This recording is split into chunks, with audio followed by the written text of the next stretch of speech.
نہ کوئی غم کرو نہ خوف، خوشیاں مناؤ جنت کی جس کا تم سے وعدہ کیا گیا تھا۔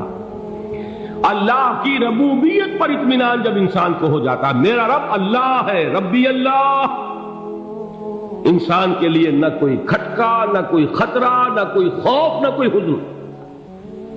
جو کچھ ہو رہا ہے کس کے اذن سے ہو رہا ہے؟ اللہ کے اذن سے۔ اللہ کے اذن کے بغیر پتا تک نہیں ہلتا۔ یہ کوئی اندھا بہرا مادہ نہیں ہے جس سے مجھے کوئی خوف ہو۔ اندھا بھینسا چلا آ رہا ہو اس سے تو ڈرنے کا ہر انسان کو ڈرنا چاہیے، نہ معلوم کس کو ٹکر مار دے۔ لیکن نہیں، اس کائنات کو چلانے والا ایک سمیع و بصیر خدا ہے، وہ جو میرا دوست ہے، میرا ولی ہے۔ اللہ ولی الذین آمنوا یخرجہم من الظلمات الی النور۔ اللہ اہل ایمان کا ولی ہے، ساتھی ہے، پشت پناہ ہے، مددگار ہے، حمایتی ہے۔ بتائیے جسے یقین ہو جائے کہ اللہ میرا مددگار، اللہ میرا محافظ، اللہ میرا پشت پناہ، اللہ میرا حمایتی، اس کے لیے کوئی خوف ہوگا؟ اس سے کوئی ڈر ہوگا؟ میں مثال دیا کرتا ہوں ایک بہت سادہ، پنجاب کے دیہات کی۔ تو بڑا چودھری ہے اور کوئی غریب کسان ہے۔ اس غریب کسان کے جانوروں کو ہر وقت اندیشہ ہوگا چوری کا، کوئی میری بھینس کھول کر نہ لے جائے، کوئی میرا بیل کھول کر نہ لے جائے۔ لیکن جس کے بارے میں یہ سب کو معلوم ہو کہ وہ جو بڑا چودھری ہے وہ اس کا دوست ہے، اس کی بچیا کو کوئی خوف ہوگا؟ اس کی بھینس پر کوئی ہاتھ ڈالے گا؟ اسے کوئی اندیشہ ہوگا؟ نہیں۔ کیوں؟ کہ وہ بڑا چودھری، بڑا اس کا یہاں کا سردار، جاگیردار، سب کو معلوم ہے وہ میرا دوست ہے، کوئی میرے خلاف اقدام نہیں کر سکتا۔ اس دنیا میں یہ چھوٹی سی بات اگر آپ کے دلی اطمینان اور سکون کا باعث بن سکتی ہے تو ذرا تصور کیجئے۔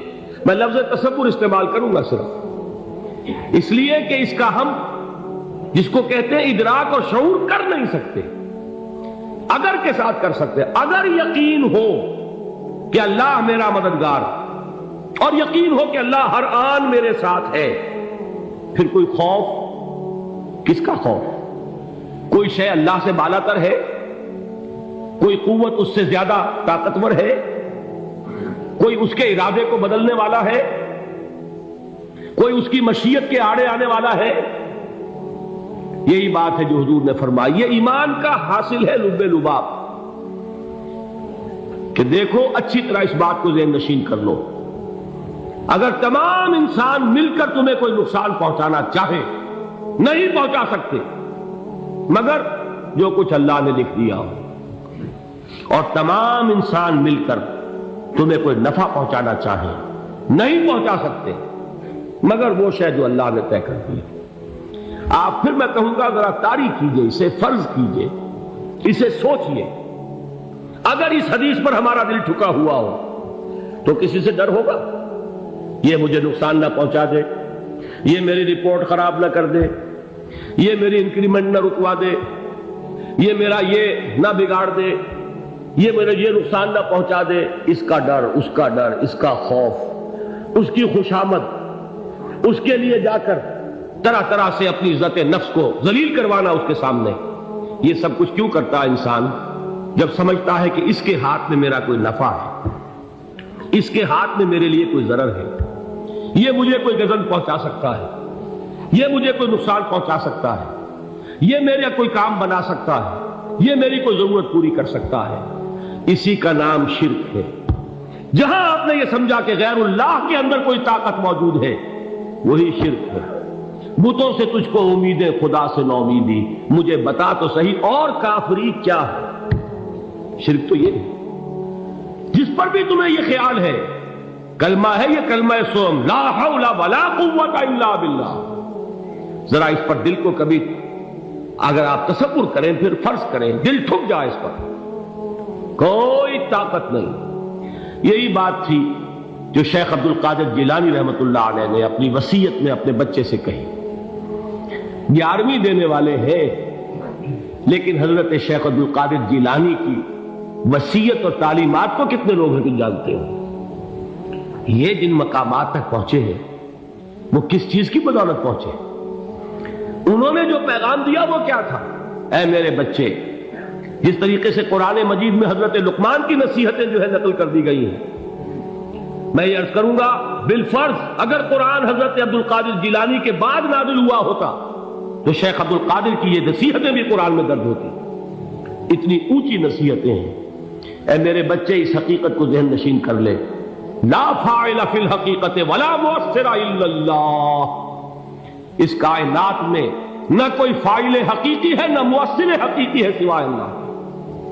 کسی شے میں کوئی تاثیر نہیں اگر اللہ نہ چاہے۔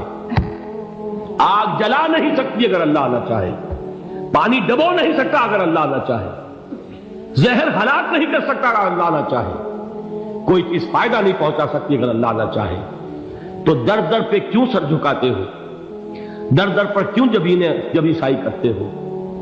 سب کے سامنے کیوں ہاتھ پھیلاتے ہو؟ ایک اللہ سے مانگو، ایک اللہ کے سامنے زمین پر اپنی جبین رکھو۔ لا فاعل فی الحقیقت ولا مؤثر الا اللہ۔ نظر آتا ہے ہمیں کہ پانی پیاس بجھا دیتا ہے، پیاس بجھانے کی صلاحیت پانی میں نہیں ہے، اللہ کے اذن سے۔ کھانا بھوک مٹا دیتا ہے، بھوک مٹانے کی صلاحیت کھانے میں نہیں ہے، اذن رب میں ہے۔ دیکھیے یہی یقین تھا حضرت موسیٰ علیہ السلام کا واقعہ یاد کیجئے۔ سامنے سمندر آ گیا ہے، قوم دیکھتی ہے پیچھے کہ گرد و غبار کا طوفان، معلوم ہوا کہ فرعون اپنے لشکر سمیت آ گیا۔ لشکر جب چلتا تھا تیز رفتاری کے ساتھ تو گرد و غبار کا جو طوفان اٹھتا تھا اس کا تصور کیجیے، اور لمحہ بلمحہ وہ قریب آ رہا ہے۔ پوری قوم نے کیا کہا؟ اے موسیٰ انا لمدرکون، اے موسیٰ ہم کو پکڑے گئے۔ قرآن مجید نے تو یہاں وہ باتیں نہیں لکھی ہیں، لیکن تورات میں یہ درج ہے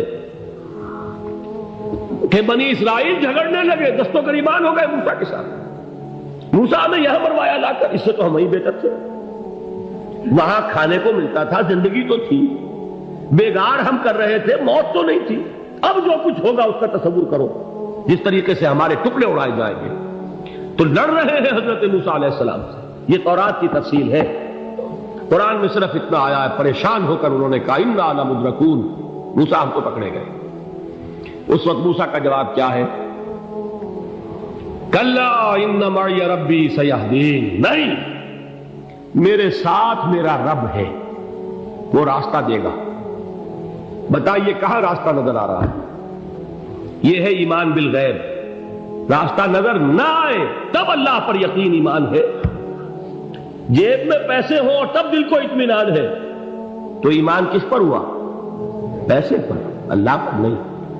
جب وسائل و ذرائع نہ ہو اور پھر یقین ہو کہ اللہ مسبب الاسباب ہے، وہ اسباب کا پابند نہیں ہے، وہ اسباب کا محتاج نہیں ہے، اسباب اس کے محتاج ہے۔ اگر یہ یقین ہے تو اللہ پر ایمان ہے، یہ نہیں ہے تو تمہارا ایمان اسباب پر ہے، وسائل پر ہے، ذرائع پر ہے، مادیات پر ہے، اللہ پر نہیں۔ اس وقت کہاں راستہ تھا؟ کوئی راستہ تھا؟ سمندر ہے اور